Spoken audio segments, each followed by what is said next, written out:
रहो लोग सुनी। हम बतावत तानी कि सावन में शंकर जी के पूजा होला। सावन में पूजा कइल जाला, जिसे राम राम लिख के शंकर जी पर चढ़ावल जाला बेलपत्र। पूजा पाठ होला। सावन में कजरी गाइल जाला। तो रहो लोग के कजरी हम सुनावत तानी।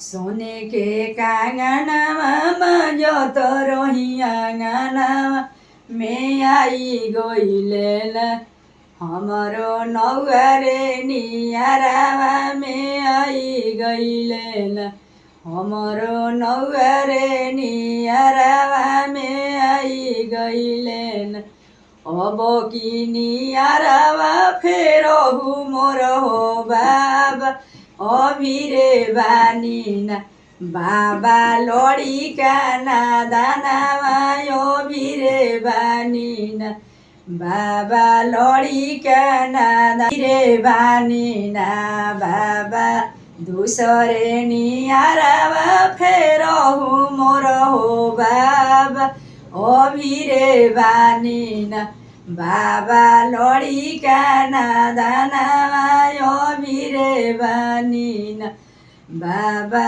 लड़ी तीसरे नियारावा फेरहु मोर हो बाबा अभिरे बानीना बाबा लड़िका नादानावा अभिरे बानीना चौथे नियारावा बोलमु हमरो आइले अभिरे बानीना बाबा अलफ बयसवा अभिरे बानी चौथे नियारावा धरहु मोर हो बाबा अभिरे बानीना बाबा अलफ बयसवा अभिरे बानी बाबा अलफ बयसवा अभिरे बानीना।